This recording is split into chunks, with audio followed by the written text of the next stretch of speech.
संबत air era. जगद्गुरु तुकाराम महाराज म्हटले, देव मला विसरतच नाही. मला प्रल्हाद म्हणून तेव्हा बरोबर घेतलं, नंतर मला अंगद म्हणून बरोबर घेतलं, नंतर मला उद्धव म्हणून बरोबर घेतलं, आणि कलियुगामध्ये तर मला 2 वेळेला बरोबर घेतलं. माझा संकल्प होता. नामदेव महाराज म्हणतात, शतकोटी. जसं प्रभू रामचंद्रांचं वर्णन करत असताना वाल्मिकी ऋषींनी 100 कोटी श्लोक लिहिले. 1 कोटी आहे, 100 कोटी श्लोक त्यांचा संकल्प पूर्ण केला. त्याप्रमाणे नामदेव महाराजांचा संकल्प होता की एवढ्या अभंगाची रचना करायचीच,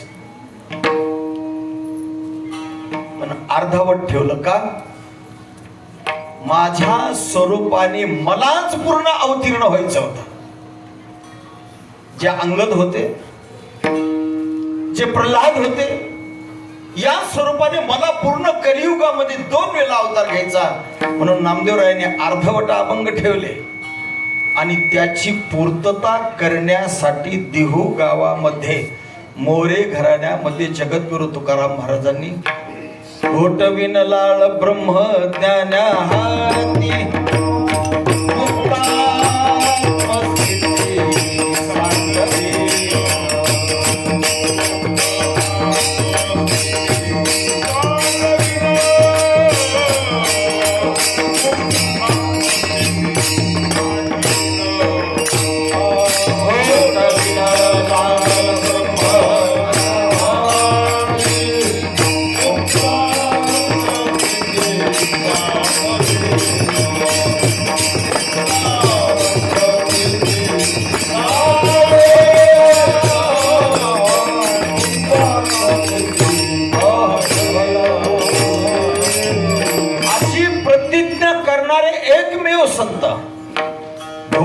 विनलाळ ब्रह्म ज्ञानाती मुक्तात्मस्थिती सांडवीन. जेवढे ब्रह्मज्ञानी महाराजांच्या वेळेला आपण ऐकून आहे, तुकाराम महाराजांची आरती ज्यांनी लिहिली ते रामेश्वर भट्ट वाघोलीकर, प्रसिद्ध. आणि त्यांनी त्यावेळेला 6 शास्त्रामध्ये षडाचार्य म्हणतात त्यांना. 6 शास्त्रामध्ये त्यांनी शास्त्रीय आचार्य पदवी प्राप्त केली होती. एकच पदवी प्राप्त घ्यायची तर 7 वर्ष घासावं लागतं. फुकट लावणं वेगळं, फुकट पदवी लावून घेणं वेगळं. एकच पदवी घ्यायची ना शास्त्री, त्याला 7 वर्ष गंगाजीच्या किनाऱ्यावर जाऊन घासावं लागते. कुठं? गंगाजीच्या किनाऱ्यावर, हरिद्वारला. ते विद्यालय आपल्या महाराष्ट्रामध्ये नाही. हे शास्त्री पदवी लावण्याचं विद्यालय आणखी डोक्यात घ्या. आपल्या महाराष्ट्रामध्ये ते नाही. ही पदवी घेण्यासाठी तिकडं जावं लागतं. असे 6 वेळा ज्यांनी 6 शास्त्रामध्ये निपुण त्यानं शास्त्री केलं, असे ते पंडित रामेश्वर भट्ट महाराजांचे कट्टर विरोधी. अगोदर, नंतर शिष्य बनले तो भाग वेगळा. अनुभव दिल्यानंतर महाराजांनी जेव्हा हे वाङ्मय रचलं, काय अधिकार आहे तुमचा? तुम्ही लोकांना का म्हणून ब्रह्मज्ञान सांगता, का म्हणून ज्ञान सांगता, का म्हणून कर्म सांगता, का म्हणून उपासना सांगता, काय म्हणून लोकांना तुम्ही नामस्मरण करायला सांगता? इथं लोकांची फसवणूक आहे. अहो, ते ब्रह्मज्ञान एवढं सोपं आहे का? तुम्ही ज्या भाषेमध्ये या लोकांना सांगत आहात त्या भाषेमध्ये ते ब्रह्मज्ञान आहे का? आणि खरोखर आहे त्यांचं म्हणणं बरोबर होतं. या अगोदर ब्रह्मज्ञानाची जी परंपरा होती ती फक्त आणि फक्त संस्कृत भाषेमध्येच होती. मराठी भाषेत नाही, ना हिंदी भाषेमध्ये. फक्त संस्कृत भाषेमध्ये ही संपूर्ण ब्रह्मज्ञान ठेवलेलं होतं. पण जगद्गुरु तुकाराम महाराजांना असं वाटलं आणखीनही हे संस्कृत भाषेमध्येच ठेवलं, माझा समाज अडाणी राहील, माझ्या सामान्य लोकांना हे ब्रह्मज्ञान कळणार नाही, त्यांच्यापर्यंत देणारे कोणी नाही दुसरे. म्हणून त्या युगामध्ये ते अवतार घेऊन राहिलेलं कार्य पूर्ण करण्यासाठी प्रतिज्ञा करणारा एकमेव संत म्हणजे जगद्गुरु तुकाराम. एकमेव संत. अशी जी प्रतिज्ञा दुसऱ्या संतांनी केलीच नाहीये. आणि तो अधिकार दाखवण्यासाठी महाराजांनी प्रत्यक्ष दाखवला. प्रत्यक्षम किम प्रमाणम. जी गोष्ट प्रत्यक्ष आहे त्या गोष्टीला दुसऱ्याच्या प्रमाणाची गरज नाही. तुम्ही डोळ्यानं पाहिलं, तुम्ही डोळ्यानं जी वस्तू पाहिली आहे त्या वस्तूला दुसऱ्यानं सांगायची ना आपण ऐकायची काय गरज आहे? काहीच गरज नाही. मी पाहिली ना स्वतः, मी प्रत्यक्ष अनुभवला. असे 6 प्रमाण आहेत: प्रत्यक्ष, शब्द, अनुमान, उपमान, उपमिती आणि अनुपलब्धी. असे 6 प्रमाण आहेत. बाकीच्या प्रमाणांना प्रत्येकाला प्रत्यक्ष प्रमाणाची गरज आहे, पण बाकीचे फक्त स्वतःच सांगतात. प्रत्यक्ष प्रमाण सांगतात मी साक्षीदार आहे. आता आपण जी वस्तू देवाला पाहिलं डोळ्यानं, दुसऱ्याच्या सांगण्याची काय गरज आहे की देव असा आहे, देव तसा आहे, तो काळा आहे, तो गोरा आहे, तो खुजा आहे, तो ठेंगणा आहे. काही दुसऱ्याचं आहे. मी प्रत्यक्ष डोळ्यानं पाहिला, मग त्याला प्रमाणाची गरज आहे का?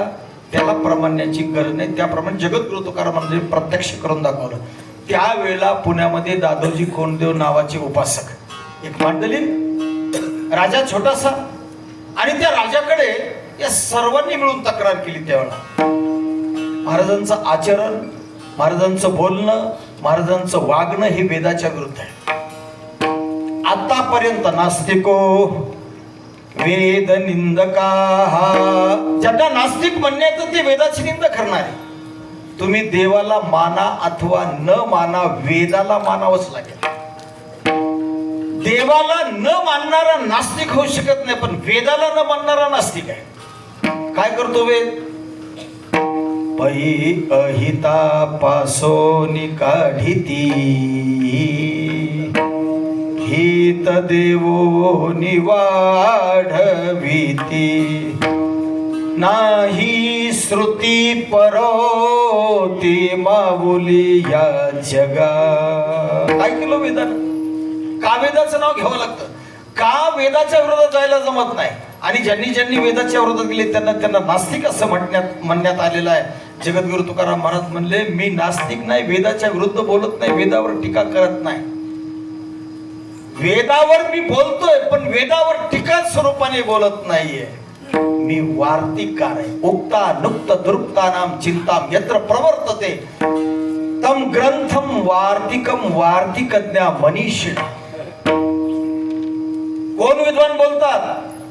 सांगितलंय पण सांगता सांगता राहिलंय. राहत असताना सुद्धा त्याच्यामध्ये काही कमीपणा आहे, त्याच्यामध्ये संदेह निर्माण होतोय. प्रमेय असंभावना, प्रमाण असंभावना आणि विपरीत भावना उत्पन्न होतात. मग अशा वेळेला काय करावं लागतं? त्या वार्तिककाराला अवतार घेऊन त्याचं राहिलेलं कार्य पूर्ण करावं लागतं. महर्षी पाणिनींनी व्याकरण लिहिलं, पण त्याच्यात काही भाग राहिला. भाष्यकार आले पतंजली. महर्षी पाणिनीच्या व्याकरणावर भाष्य लिहिणारे पतंजली आले, पण पतंजलीचं सुद्धा काही सांगता सांगता राहिला म्हणून वार्तिककार आले. तिघाचे भांडण लागले. एवढी मोठी विद्वान मंडळी, 10-10 आणि 20-20 हजार वर्ष होऊन गेलं यांना. त्यावेळेला अखंड भारत होता. आज जर विचारलं पाणिनीचा जन्म कुठे झाला, आज जर विचारलं महर्षी पतंजलीचा जन्म कुठे झाला, तर सांगावं लागतं लाहोर. म्हणजे कुठे?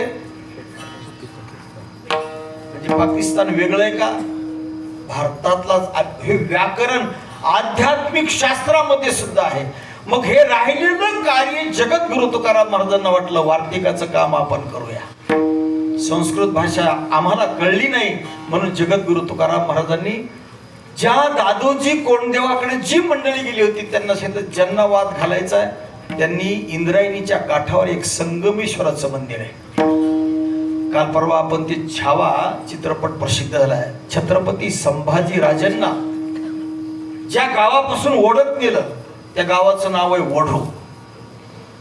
त्यांना सर्वांना दाखवलं चलत चलत. वढू गावाचं नाव आहे.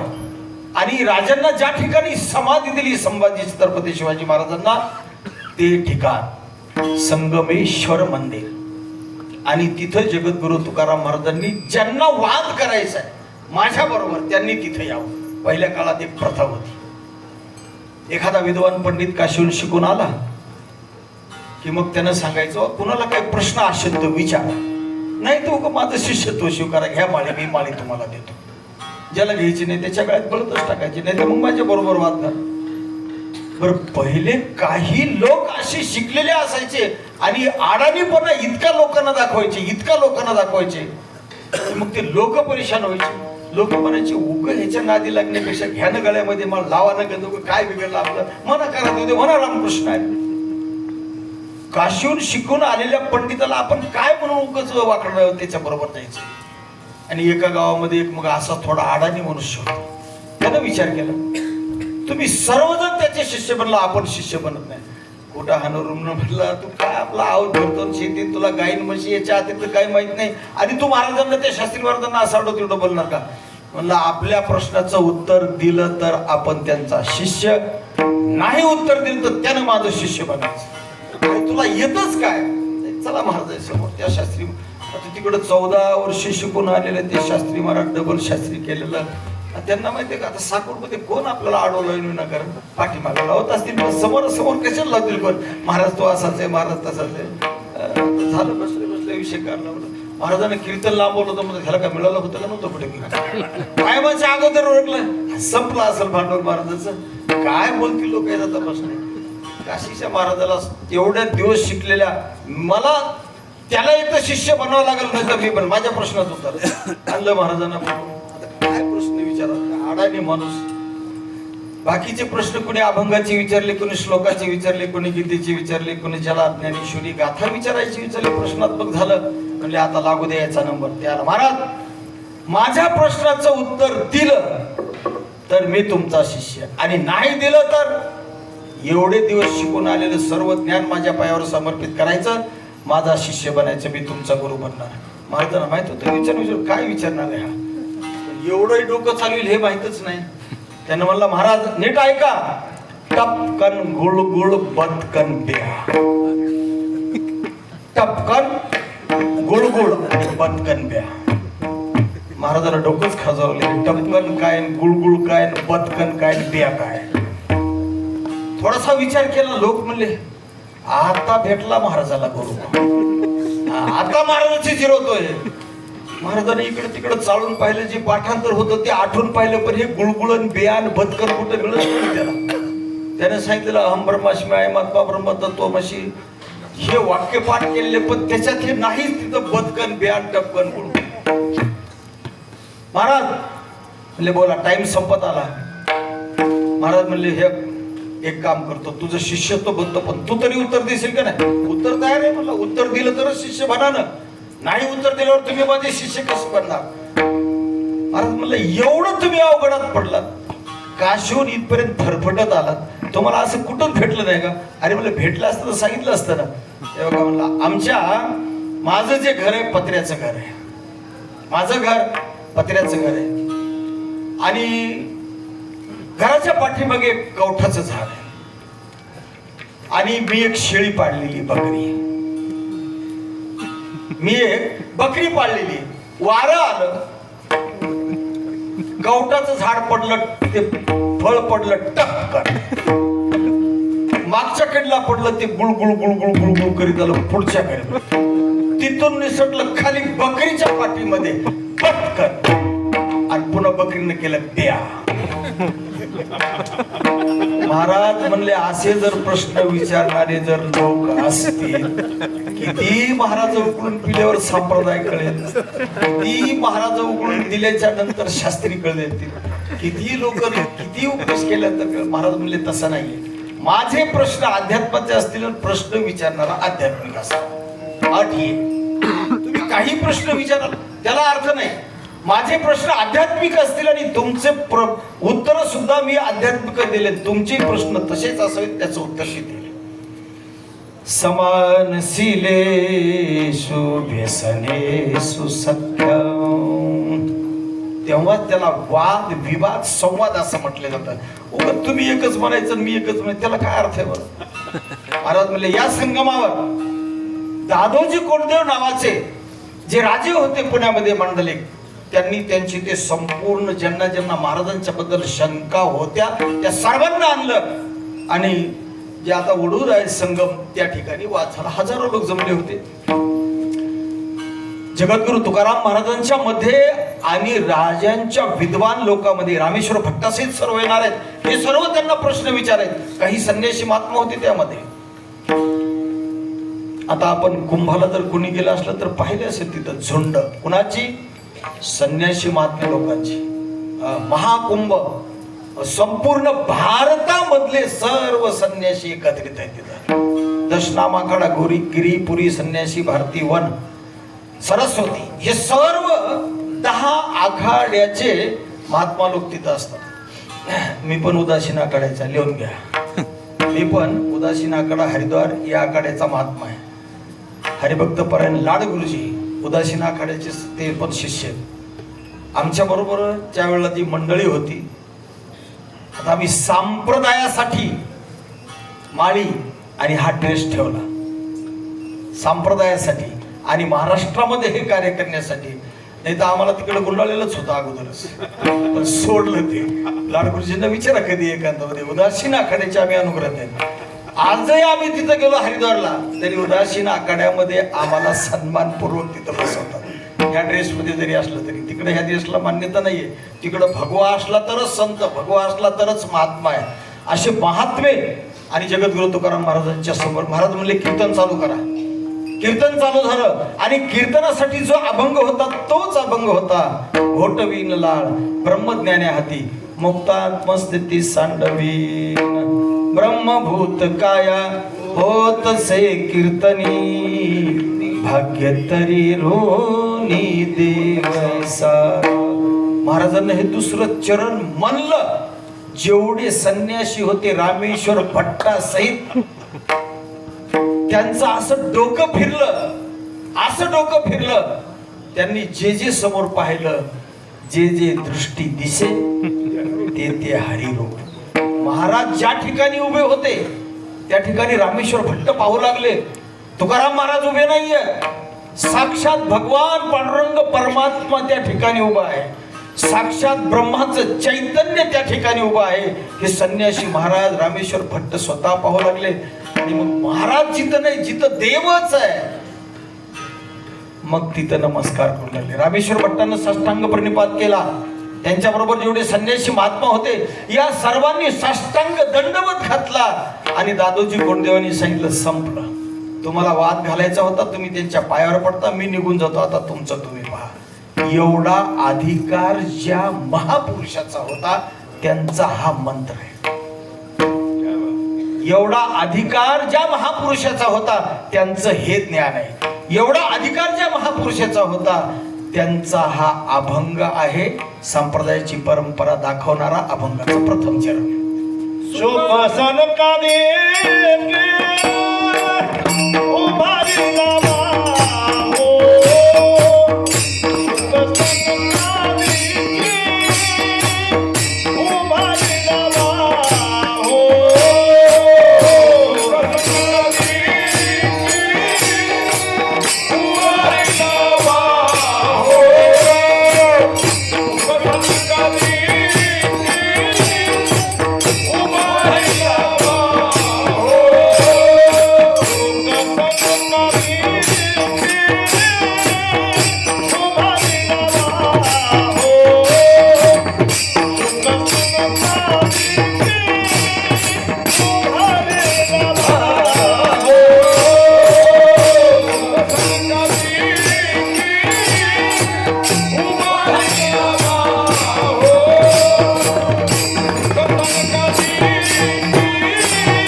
हे ज्ञान, हे कर्म आणि ही उपासना ज्या परंपरेनं चालू आलेली आहे ती आपल्यापर्यंत येऊन पोहोचलेली आहे. त्याचा घोष स्वरा जगद्गुरु तुकाराम महाराज या अभंगामधून देत आहेत. कोण आहे देणारा? कोण आहे की ज्याच्यापासून हे ज्ञान आपल्याला प्राप्त झालं? या संपूर्ण ज्ञानाची उकल ज्या ब्रह्मदेवाच्या कंठामधून होते, ज्या ज्ञानाची अक्षरांची उकल ब्रह्मदेवाच्या कंठामधून होते, कुणापासून आलेलं ज्ञान नाहीये. कुणापासून त्यांनी केलं म्हणून अभंग केलं, मग ते काय एका मेंढरानं उडी टाकली की बाकीचे जसे टाकतात तशातला प्रकार नाही संप्रदायामध्ये.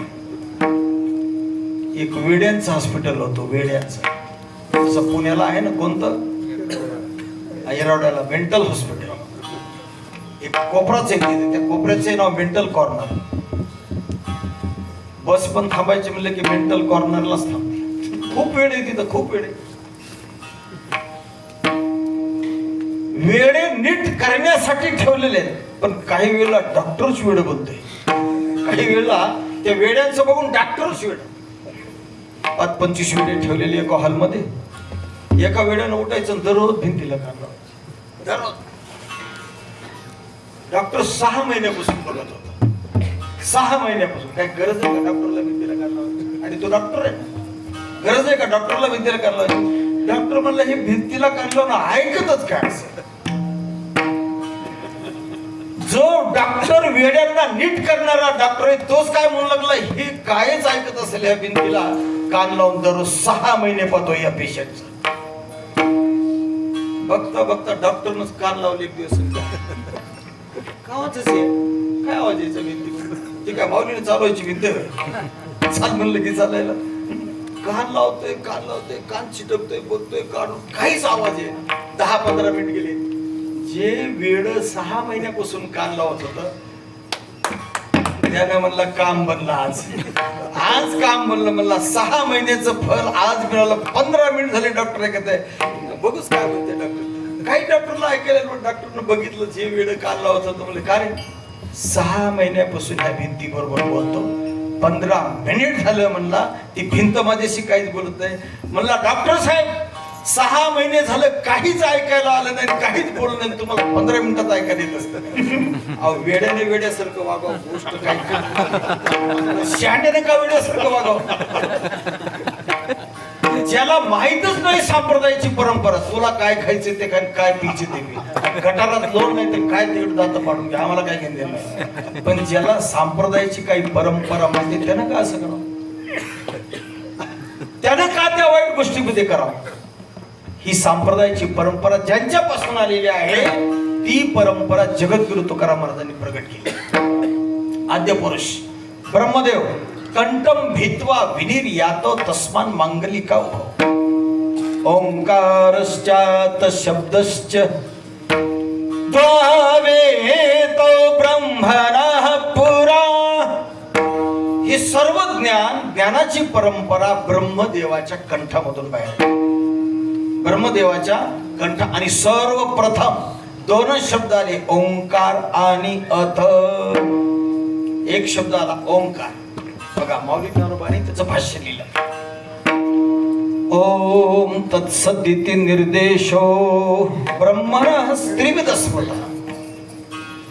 माऊली ज्ञानोबा ज्ञानेश्वरीमध्ये त्याच व्याख्यान करत असताना जया ओंकाराची कुशी अक्षरे होती औमकारेची तिये उपजत खेवो वेदेसी उठली तिन्ही अकार उकार आणि मकार. हे ब्रह्मदेवाच्या कंठामधून बाहेर आलं. आता ब्रह्मदेवाला वाटलं हे ज्ञान कुणाला द्यायचं? ही सांडी विखुरी गेली असं होऊ नये. भगवद्गीता अर्जुनानंच का सांगितली? अर्जुन ऐकतही होता, मेवना म्हणून नाही सांगितली. अर्जुन अनुष्ठान करत होता. अर्जुन केवळ शिष्य म्हणून नाही सांगितले, अर्जुन ते आचरण करत होता. आणि दुसऱ्या दिवशी जशास तसं भगवंताला सांगत होता.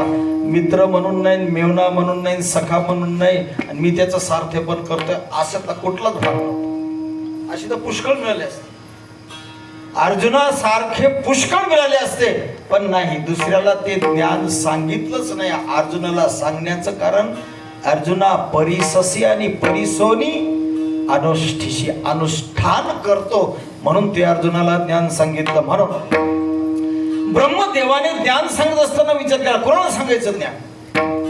आणि ज्याला सांगितलं त्याला पचन झालं पाहिजे, ज्याला सांगितलं त्याला पचन झालं पाहिजे. लोकांना देव घ्या म्हटलं तरी कुठे घेतात देव? मुरल्यांना देव घ्या कोणी, देव घ्या कोणी,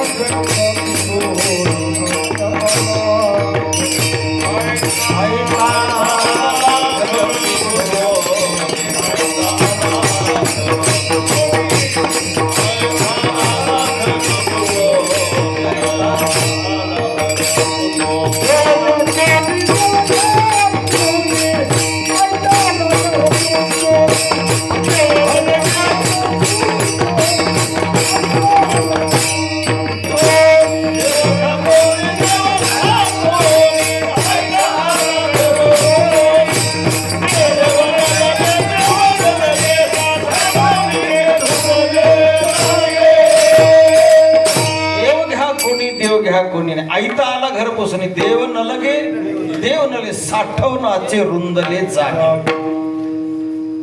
त्यांनी घ्या म्हणावं आणि आपण नको म्हणावं. ब्रह्मदेवानं विचार केला, आपण हे देऊ, पण बाकीच्यांनी जर नको म्हटलं तर काही वेळेला लोकांना पाहिजे असतं, पण देणारा तयार नसतो, देणारा तयार नसतो.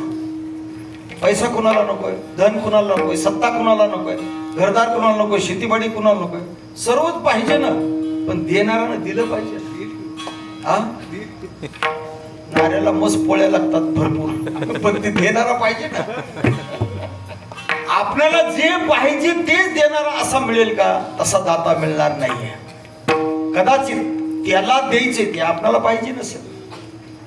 साठवणाचे रुंदले जागे, पण त्याचा विचार करावा लागतो. एखादा मनुष्य जर जेवायला बसलाच जेवायला, पण कसला खादाड बसला जेवायला. जेवायला खादाड बसला आणि वाढायला कोण बसलं?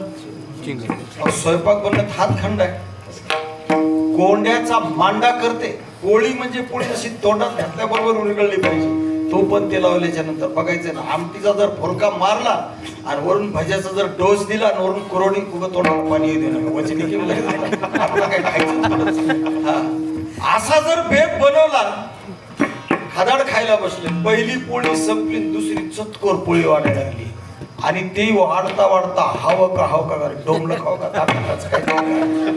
खाणाऱ्याला खायचंय, पण वाढणारा चिंगट आहे, त्याचा काय उपयोग होणार आहे? खाणाराही तसाच पाहिजे, रसज्ञ आणि जीवनारे. रसज्ञही पाहिजे आणि पुन्हा जेवणारे पाहिजे. नुसता खादाड नको, उगाच खायचं म्हणून. देव सुद्धा रसज्ञ होते, देव सुद्धा रसज्ञ होते. खाण्यासाठी तर भरपूर खाल्लं, सर्वांनाच खाल्लं, पण चव देऊन फक्त आणि कुठं खाल्लं? विदुर काकांच्या घरी एक खाल्लं आणि जगद्गुरु तुकाराम महाराजांच्या घरी. 7 द्वीप 9 खंडों में भोजन कियो अपार, एक शबरी और एक विदुर के स्वाद लियो 2 बार. दोनदा स्वाद देऊन खाल्लं. बाकी जेवायला दररोज जेवत होते, नाही असा भाग नाही. पण काय सांगावं त्या शबरीच्या बोराची चव, आणि काय सांगावं त्या विदुर काकांच्या घरच्या कन्याची चव, आणि त्यानंतर कलियुगामध्ये काय सांगावं जगद्गुरु तुकाराम महाराजांच्या कन्याची चव. जब मोरे राम जी का आवन होगा, शबरी की कुटियों का पावन होगा. काजी का आवन होगा आणि शबरी के कुटियों का पावन होगा. शबरीच्या कुटियामध्ये जेव्हा प्रभू रामचंद्र गेले त्यावेळेला तिची ती उष्टी बोरं खाल्ले, पण असा स्वाद चाकला की तसा स्वाद कुणाच्याच बोराला नाही. अशा कन्या चाकल्या तसा स्वाद नाही. जगद्गुरु तुकारामांचे खाणाराही तसाच असावा आणि वाढणारा सुद्धा तसाच असावा. घेणारा आणि देणारा यांची जोड असावी. गुरु आणि शिष्याची जोड असावी. गुरुची आणि शिष्याची जोड असावी. देवाची आणि भक्ताची जोड असावी, त्याचा परमार्थ खरा आहे. बायकोची नवऱ्याची जोड असावी, त्याचा प्रपंच खरा आहे. आणि बायकोची नवऱ्याची जोड नसली की मग त्याच्या प्रपंचाचं खरं नाही. गुरुशी शिष्याची जोड नसली त्याचा प्रपंच, त्याचाही अध्यात्म, त्याचंही काही खरं नाही. ब्रह्मदेवाने विचार केला, एवढं मोठं ज्ञान आणि ज्ञानाची परंपरा ज्याला द्यायची आहे तो आपल्या जवळचाच असावा. शेवटी जवळच्या माणसाचा विचार केला जातो. शेवटी जवळच्या माणसाचा विचार केला जातो. का? ते अनाठाई घालवणार नाही. मी ज्याला देणार आहे त्याला किंमत कळेल. मी ज्याला देणार आहे त्याला किंमत कळेल. उगाच तुम्ही सातबारा का बरं कोणाच्या नावाच्या करत नाही? कोणाच्या नावाच्या करता? लेकीच्या सुद्धा नावाचं करायला काय नाही. फक्त मुलाच्याच नावाच्या सातबारा का?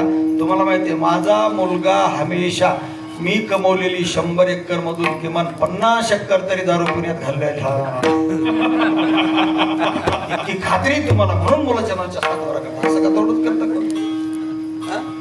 मुलाच्या नावाच्या सातबारा करण्याचं कारण काय? त्या बापाला कळतंय की हे माझं कुठेतरी नाव चालवणार आहे. मी केलेलं अन्नदान, मी केलेली पंढरपूरची वारी, मी दिलेलं सप्ताहमधलं दान माझा मुलगा चालवल्याशिवाय राहणार नाही, म्हणून तो लेकाच्या नावाची सातबारा करतो. तसा नाही करत. तसं ब्रह्मदेवाला वाटलं एवढा मोठ्या संप्रदायाची जडण घडत, एवढ्या मोठ्या संप्रदायाचा पाया, एवढ्या मोठ्या संप्रदायाचं अधिष्ठान ज्यांच्या हातात मला द्यायचं आहे ते माझ्या जवळचे असले पाहिजे. म्हणून निवड केली मानसपुत्र. बायकोपासून झालेले नव्हते पण मानसपुत्र, मानलेले पुत्र. बायकोपासून झालेले नाही. ब्रह्मदेवाला पत्नी आहे, तिच्यापासून झालेल्या मुलाच्या स्वाधीन नाही, पण त्यांना योग्य वाटलं की हे मानसपुत्र. आपण म्हणतो ना, मान कशावर घेतलं? वटीत घेतलं. ते वटीत घेतलेले पुत्र कोण? सनक, सनातन, सनंदन आणि सनत कुमार ही 4 मंडळी. पहिलं जे नाव आहे शुक, ते ब्रह्मदेवाचे शिष्य नाहीत. पहिलं जे नाव घेतलं ते ब्रह्मदेवाचे शिष्य. दुसरी 4 नाव आहेत ते ब्रह्मदेवाचे शिष्य आहेत. आणि शुकाचार्यांच्याकडं आलेलं ज्ञान यांच्याकडून आहे.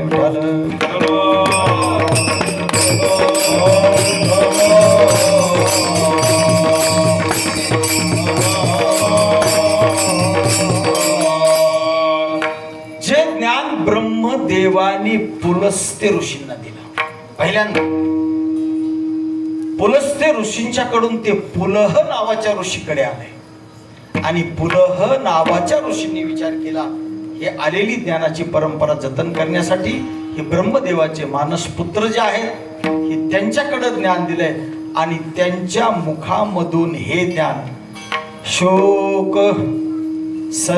शुकाचार्यांच्या अगोदर सनकादिक आहे. शुकाचार्य नंतर आहे. शुकाचार्य नंतर आहेत, ज्यांनी श्रीमद भागवताची कथा राजा परीक्षितेला सांगितली. हा नंतरचा भाग आहे. पण त्यांच्या अगोदरचा जो अवतार आहे सनकादिक 4 व्यूह ज्याला आपण म्हटले जातो, ब्रह्मदेवाचे मानसपुत्र, वटीत घेतलेली मुलं. आणि या ऋषीच्या परंपरेमधून ही ज्ञानाची परंपरा, कर्माची परंपरा, उपासनेची. आज कीर्तन असतं, कीर्तनात बसावं लागतं, कीर्तन श्रवण करावं लागतं, इथं अन्नदान करावं लागतं. ही काय आजची गोष्ट नाही. डोक्यातून भ्रम काढून द्या. ही परंपरा फार मोठी आहे.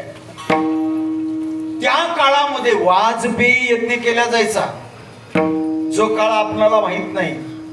त्या काळामध्ये राजसू यज्ञ केला जायचा, जो काळ आपल्याला आणखीन अज्ञात आहे. आणि त्या काळामध्ये राजसू यज्ञ केला जायचा. असे 3 प्रकारचे यज्ञ. जो वाजपेय नावाचा जो यज्ञ आहे तो शक्ती प्रदर्शनासाठी केला जातो.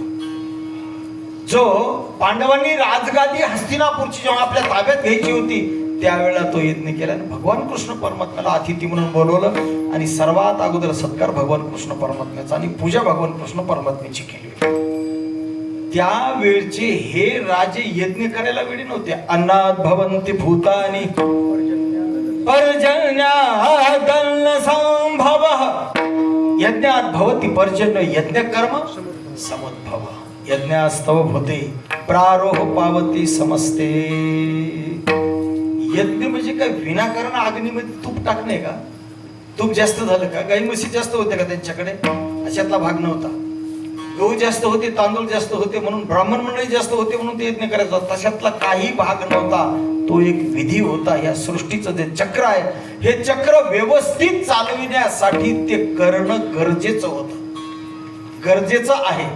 म्हणून ही परंपरा या पद्धतीने चालत आलेली आहे. चला, संकादिकांच्याकडे ज्ञान दिलं. शुकाचार्य त्यांच्या नंतरचे आहेत आणि शुकाचार्यांनी जे ज्ञान दिलं, इमं विवस्वते योगम प्रोक्तवान मव्य विवस्वान मनवे प्राह मनोह इक्ष्वा कवे ब्रवीत. इथपर्यंत तुमच्या आमच्यामध्ये ज्ञान आहे. कुठपर्यंत? इक्ष्वाकू राजापर्यंत. प्रभू रामचंद्र ज्या वंशामध्ये अवतीर्ण आहेत, प्रभू रामचंद्र ज्या वंशामध्ये अवतीर्ण आहेत, त्या वंशापर्यंत हे ज्ञान टिकूनच राहिलं. इमं विवस्वते योगम. हा जो योग आहे, योग म्हणजे अप्राप्त, जी वस्तू प्राप्तच होणार नाही ती प्राप्त करून दिली आहे.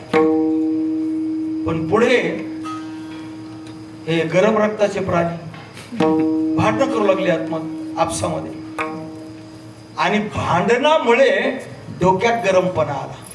पण ते भांडण करण्यासाठी शुद्ध सात्विक आहार असेल तर माणूस भांडण करू शकत. त्याला काटछाट करावी लागली, त्याला दारू प्यावी लागली, त्याला मांस खावं लागलं आणि मग तो भांडणामध्ये पडला. मग चोरी करू लागला, दुसऱ्याचे पैसे आपण स्वतः गपचिप घेऊ लागला, चोरी करू लागला, दुसऱ्यावर जाऊन आक्रमण करू लागला. मग ज्ञान राहिलं बाजूला. इक्ष्वाकू राजापर्यंत तुमच्या आमच्यामध्ये ज्ञानाची परंपरा आहे आणि इक्ष्वाकू राजापासून ती नष्ट झाली. अनुष्ठान केलं नाही म्हणून नष्ट झाली. एक सांगा, या वंजारी समाजामध्ये संत भगवान बाबा जर जन्माला आले नसते तर काय झालं असतं? आजही हेच केलं असतं, आजही बाटल्यात फोडले असते. आता फोडतात तो भाग वेगळा आहे, पण आपण सर्वांनी तेच केलं असतं. सर्वांनी.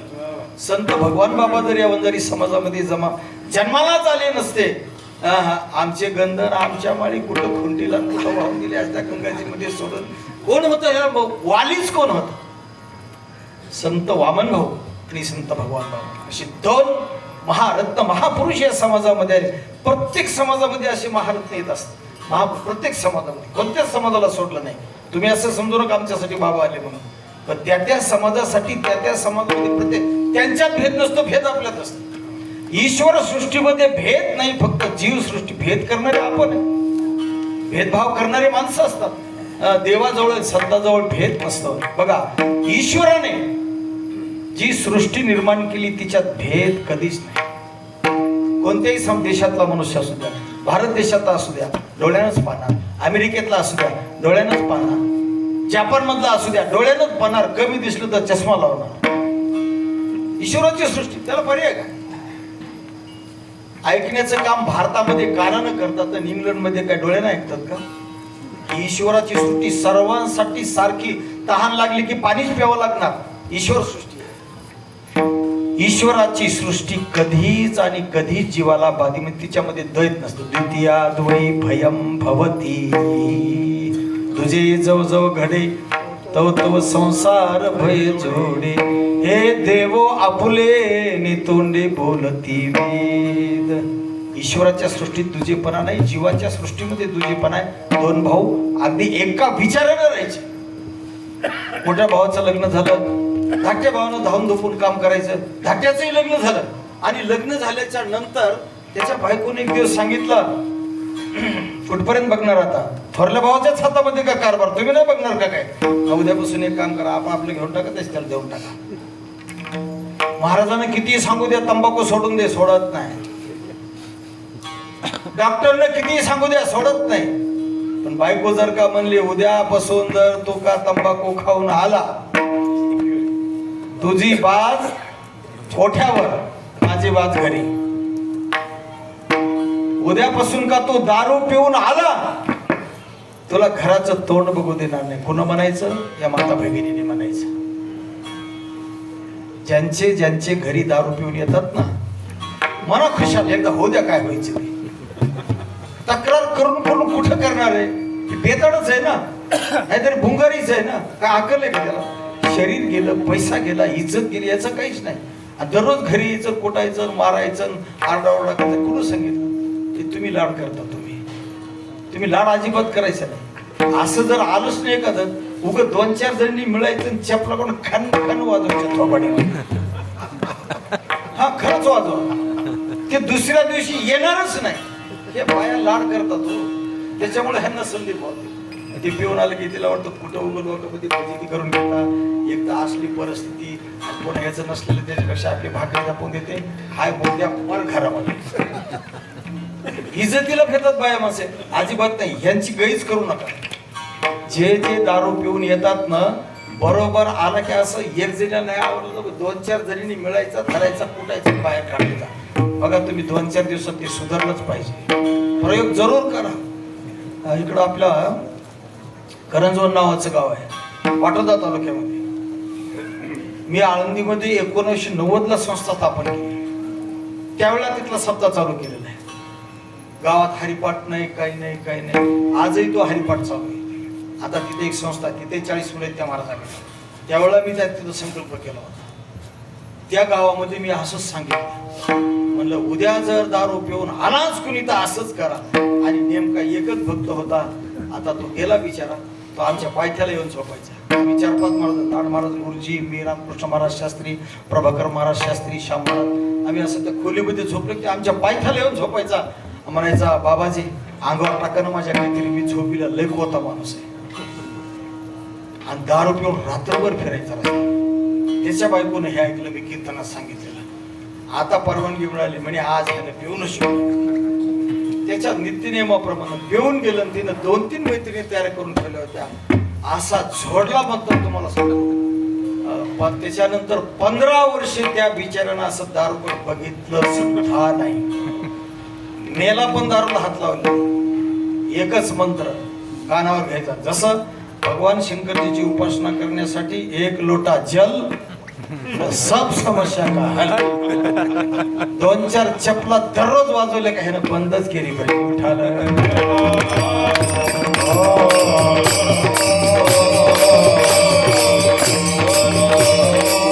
बाकीच्यानं सांगितलं लोक ऐकलं, बायकोनं कान फुटले का ऐकलं शहरात. तुम्हाला सांगते वेगळे निघा, वेगळे निघून संसार बघा. दुसऱ्या दिवशी वेशीत जाऊन बसलं, फुगून पावसाळ्यातली गौरी. भावानं विचार केला, जनावर सोडायचं झालंय, सर्व टाइम झाला, हा कुठं गेला बारका भाऊ? गेलं पाहिलं तर तिथं बसले. अरे इथं काय बसलं, जनावर सोडायचं? दादा तुम्ही सोड. अरे पण मला काम आहे दादा, ते तुम्हीच बघा. दादानं ओळखलं बरं का, शान्या माणसानं ओळखत जावं असं का चाललंय म्हणून घरामध्ये. वातावरण लक्षात घेत जावं. भावानं सांगितलं तशी अडचण काय नाही, चल तुझंही लग्न झालंय, तुलाही 2 लेकर आहेत, मलाही 2 लेकर आहेत, वाटण्या तू करायच्या करून दे. वाटण्या तुझ्या मनात आलंय ना, केल्या वाटण्या. बघा सर्व वाटण्या व्यवस्थित झाल्या. त्यानं घेतलं, ह्यानं घेतला. 2 वस्तू वाटायच्या राहिल्या. थोरल्या भावानं सांगितलं, ह्या वाटण्याचा अधिकार माझा, ह्या वाटण्याचा अधिकार माझा राहील. बारक्या भावानं विचार केला, सर्व आपण वाटण्या केल्या, दादानं काहीच अडचण नाही. आता 2च पदार्थ राहिले, एक राहिले म्हैस आणि एक राहिली गोधडी. काय राहून राहिले, म्हैस आणि गोधडी, काय वाटण्या करणार भाऊ? भावानं सांगितलं, हो ही जी म्हैस आहे, या म्हशीचा पुढचा भाग तुझ्याकडे असेल आणि पाठीमागचा भाग माझ्याकडे असेल. आणि ही गोधडी संध्याकाळी माझ्याकडे असेल, दिवस तुझ्याकडे असेल. नाही रे, जर घ्यावं लागलं भावा बारक्या भावाला. संध्याकाळ आली की त्यानं गोधडी घेऊन जायची, दिवसभर यांनी सांभाळायची. धाकटे भाऊ म्हणले, हे काय धंदा आहे? वाटण्या करून केल्या, पण बघा तुमच्या भावानं हात राखून ठेवलंच ना, म्हणजे दिवसभर गोधडी आपण सांभाळायची आणि संध्याकाळी पांघरायला त्यांनी न्यायची. बरं, त्यात दुसरी गोष्ट, पुन्हा म्हशीचा पाठीमागचा भाग त्यांनी घेतला आणि पुढचा भाग आपल्याला दिलाय. हे काय कुठलं नाही?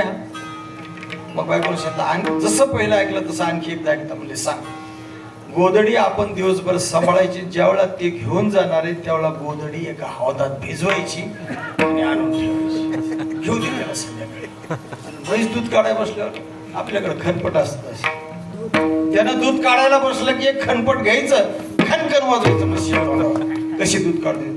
संध्याकाळ झाली, त्यानं आपलं तांब्या लोटा घेतला, म्हशी खाली दूध काढायला बसलं ह्या बारक्या भावानं खन खन 2 बशी तोंडावर वाजवले. कसली मजबूत काढली. अरे म्हणलं असं का? म्हणलं पुढचा भाग माझ्याकडे, मी त्या तोंडावर झोडीन नाही, मारीन नाही, तर काय कर, तुझा मागचा भाग काय करायचं? दूध तर काढू दिलं नाही. संध्याकाळी ते गोदडी घ्यायला गेलं तर गोदडीवर अशी का करून ठेवली? म्हणलं तर संध्याकाळी तुला वापरायची, कशी वापरायची तशी वापर, वली वापर नाही तर वळली वापर, मला जे करायची. प्रपंचामध्ये व्यवहारामध्ये जेवढं काही आहे तेवढं सुखदायी असेलच असं नाही. घरातला भाऊ असू द्या, घरातली वडील असू द्या, घरातली पत्नी असू द्या, घरातली कोणतंही नातं असू द्या, प्रत्येक नात्यापासून आपल्याला सुख होईलच अशातला काही भाग नाही. म्हणून जगद्गुरु तुकाराम महाराजांना विचार करावा लागला, त्या परंपरेचा विचार अद्याप करावा लागला.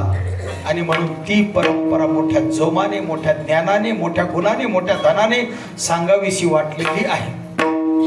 काय सांगावं असं वाटलं? परीक्षितीला हो दिसा साता. राजा परीक्षितीचा अवतार 7 दिवसात झाला. आणि याचा गोषवारा देण्यासाठी जगद्गुरु तुकाराम महाराज अगदी त्वरा करा, लवकर निघा, अभंगाचं द्वितीय.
तुकाराम महाराज या ध्रुवपदामधून आपल्याला सांगतात, ओठाओठी करी स्मरणाचा धावा. स्मरण,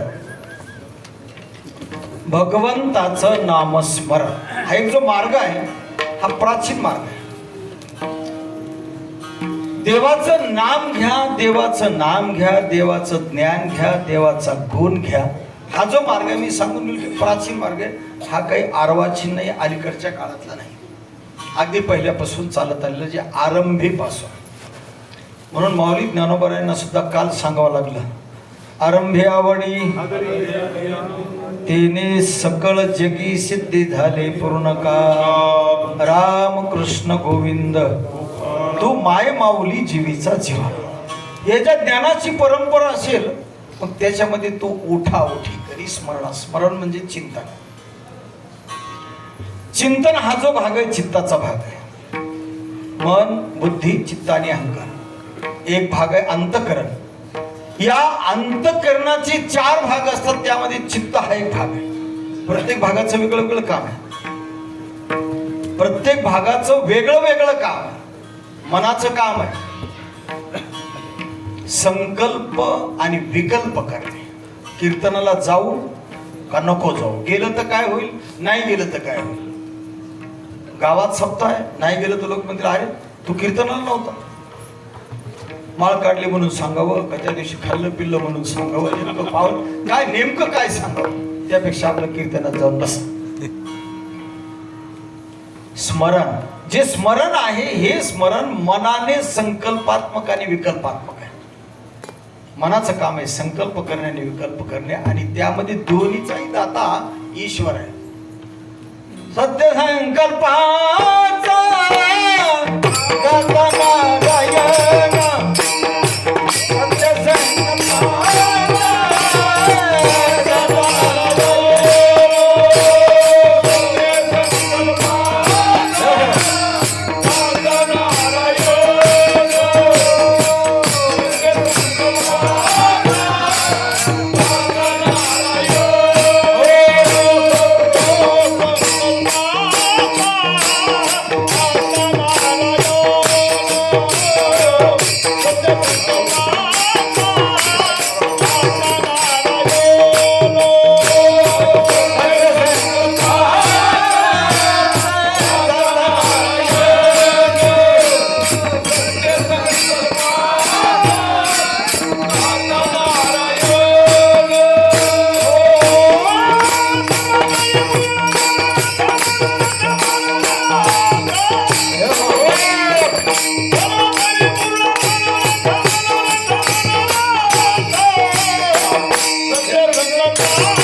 महाराज ठेवूनच जातो.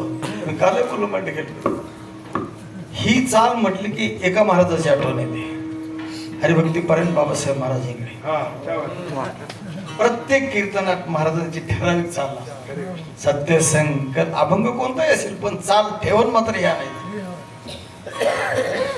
येथे अलंकार शोभती सकल, भाव बळे फळ इच्छे चिते इच्छे चिते इच्छे चिते.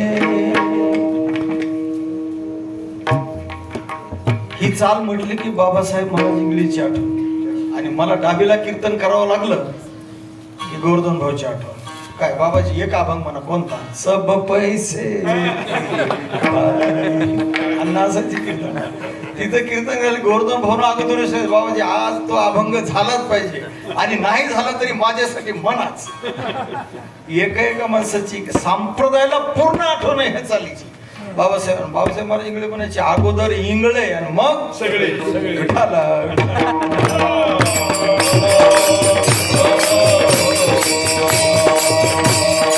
तसं हे नामस्मरण जे आहे, हे नामस्मरण महाराज म्हणतात त्वरा करा, जलद करा, आणि त्या नामस्मरणाचा धडा सांगतात. सततम कीर्तयन्तो माम यतन्तश्च तुठव्रताः नमस्यन्तश्च मां भक्त्या नित्ययुक्ता उपासते कृष्ण विष्णु हरी गोविंद. या नामाचे निखिल प्रबंध माझी आत्मचर्चा उदंड विशुद्ध गती ऐशे माझे की नाम घोष नाहीच करती विश्वाची दुःखे अवघी जगची महासुखे दुम दुमीत भरले. हे नाव भगवंताचं नाम जगात इतकं कोंदून कोंदून भरलेलं आहे. नामाशिवाय जगात दुसरं काहीच नाही. नामाशिवाय जगात दुसरं काहीच नाही. बालक जन्मला काय ठेवतात? नाव ठेवतात. बैल जन्मला ठेवतात का नाही? गाय जन्मू द्या, म्हशीचं पारडू जन्मू द्या, कशाला नावाशिवाय नाही. आपले लोक नाव ठेवण्यात लय बहादर. कसलाय असू दे ना, त्याला नाव ठेवून खाली आणल्याशिवाय. दिल्लीला भरलं होतं अधिवेशन दिल्लीला, आणि दिल्लीला पंतप्रधानांनी सांगितलं प्रत्येक भारत देशातल्या राष्ट्रांना आपापल्या भागातले खेकडे घेऊन यायचे, एक एक डब्बा. मुख्यमंत्र्यांना आदेश, वरचा आदेश घेऊन जाणं भाग, बाकीचं काम करावंच लागतं. वरचा आदेश आला.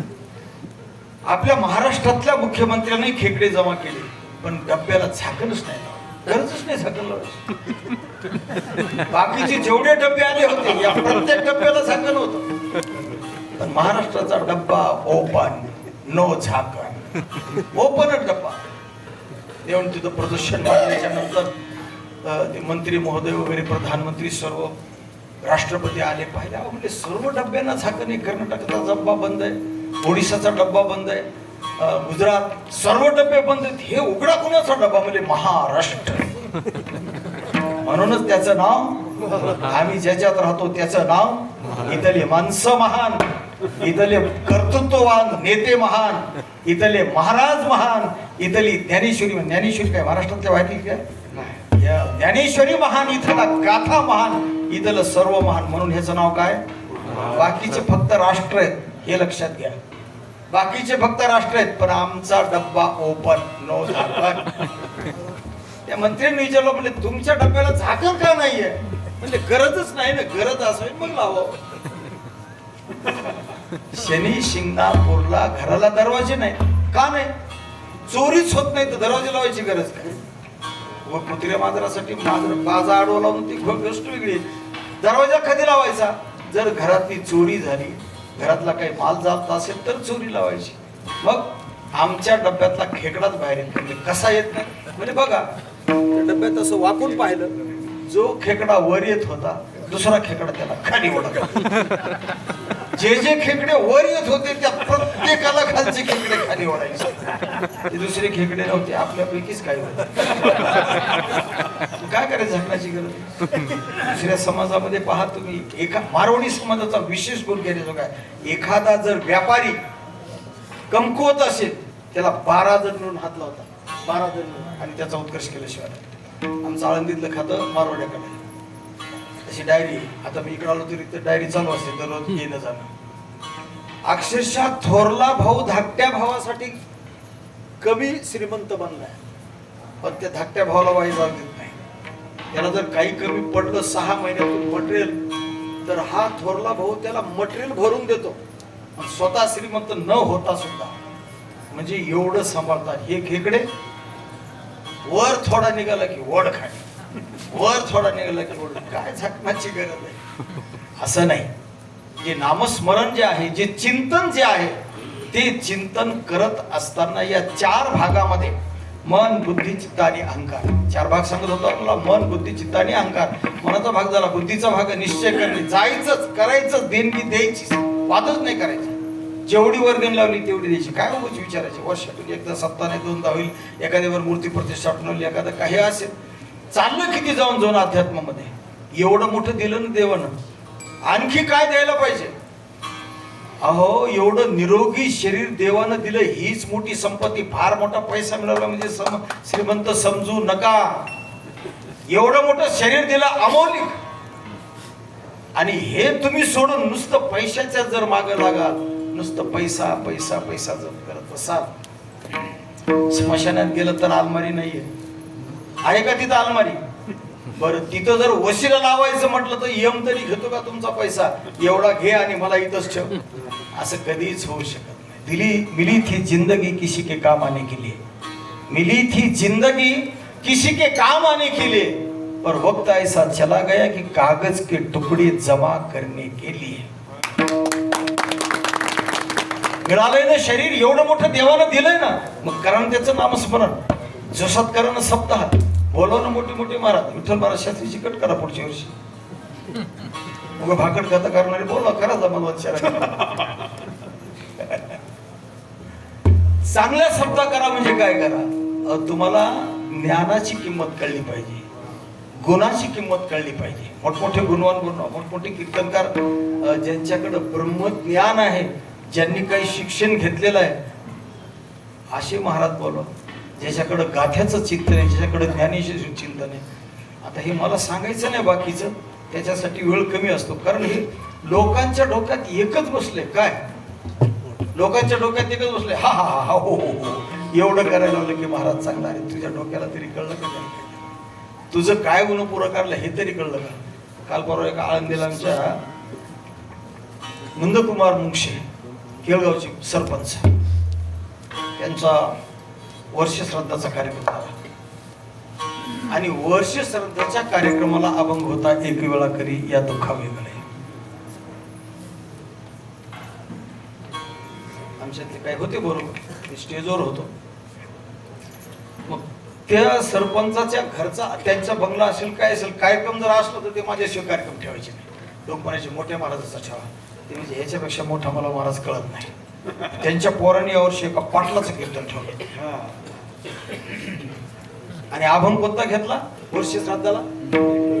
जन्माचा अभंग वर्ष श्राद्ध. आता तिथं जे बघायला होते त्याची अवस्था काय झाली, कीर्तन संपल्यावर तो काय करू लागला, बाबाजी म्हणलं पाय पुढं करा. म्हणलं का नाही, म्हणलं पाय पुढं करा. आणि 2 टाका म्हणला पाठी. आणि म्हणलं झालं काय, म्हणलं अभोगत चुकीचं घेण्यात आला. म्हणलं मलाच कळलं, तुलाच कळलं, बाकीच्या नाही कळलं. याचं नाव आहे पुरुषोत्तम महाराज पाटील.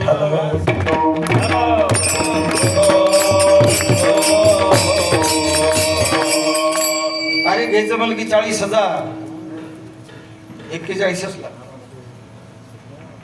सर्वांना अनुभव असतो. प्रसंग असेल त्या प्रसंगानं रूप राहिलं पाहिजे. म्हणून मन, बुद्धी, चित्त आणि अहंकार या 4 भागामधून चिंतन करणं हे महत्वाचं. कुणाचं चिंतन करायचं? भगवंताचं चिंतन करायचं. कसं करायचं? विठोबा रखुमाई,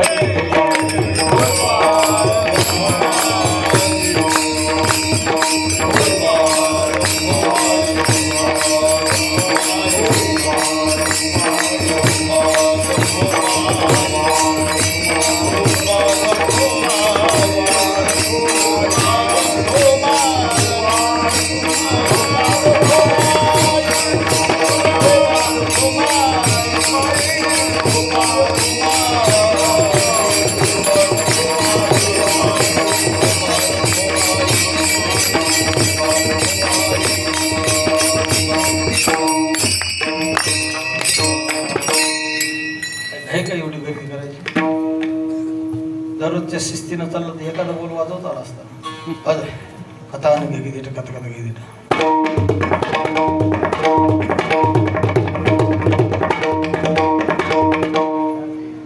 त्याच्यात जर वाजवलं असतं तर किती गोड झालं असतं. ते घाई करले पण त्यांच्यावर कशाला पळायचं? त्यांना तो बोल वाजवायचा. तुला वाजवायला येतो ना? हा, विठोबा रखुमाई.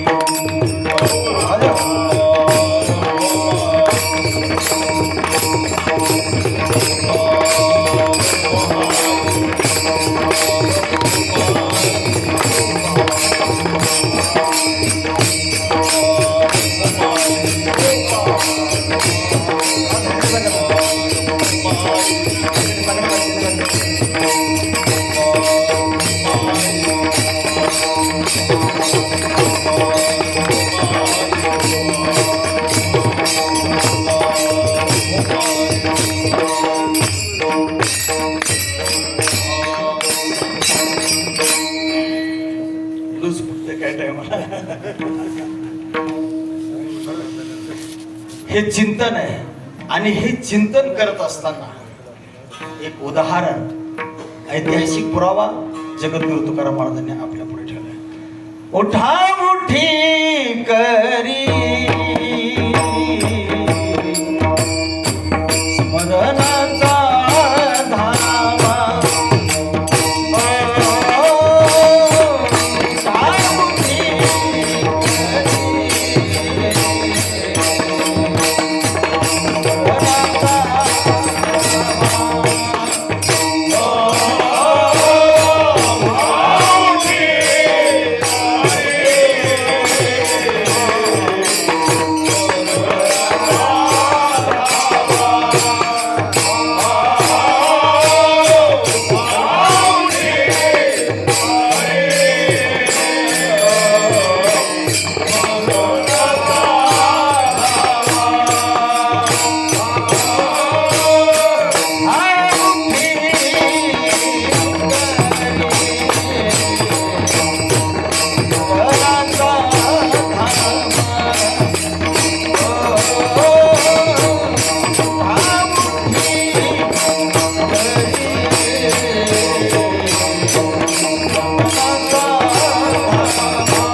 अशी चाल असली ओढून त्याला बोल वाजतो ध्याध्यात धाकत अध्यक्ता अध्यक्ता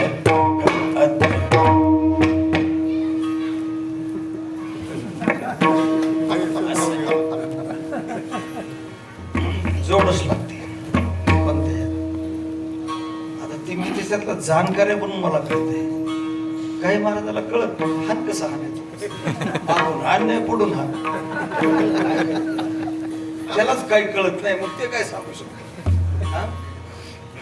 बऱ्याच ठिकाणी मी हे बोलत असतो, आपल्याला जे कळतंय ते व्यवस्थित दुसऱ्याला सांगितलं पाहिजे. आपल्याला जे कळतंय ते व्यवस्थित दुसऱ्याला सांगितलं पाहिजे की हे शास्त्र असं आहे, तुम्ही असं करू नका. जे जे आपण अशी क्या बात. ते शहाणी करून सोडावी सगळं, आणि ती व्यवस्थित सांगायचं, असं काही नाही सांगायचं. मृदंगाचा बोल असेल, भजनाची चाल असेल, त्याचे बोल असतील, त्याच्या मात्रा असतील, त्याचे काही ठेके असतील. आता ह्या मुलाला 3 वर्ष झालीत माझ्याकडे शिकायला, 3रंच वर्ष आहे. आता पुढच्या वर्षी सप्ताहामध्ये आता त्याला ठेवणार आहे मी, बरोबर घेऊन चालू. उद्या नाशिकला कार्यक्रम आहे. पुढच्या वर्षी तो आपल्या सप्ताहामध्ये सोलो वाजवणार आहे.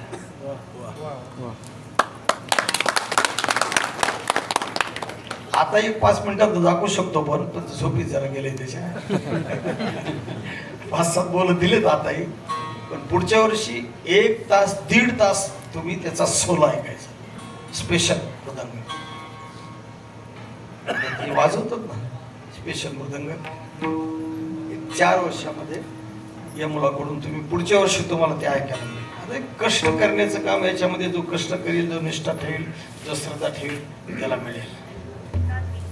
ज्यानं कष्ट नाही केलं, कोणताही क्षेत्र असू द्या, तुमचं संसार परपंच असू द्या, अध्यात्म असू द्या, जो कष्ट करणार त्याला मिळेल.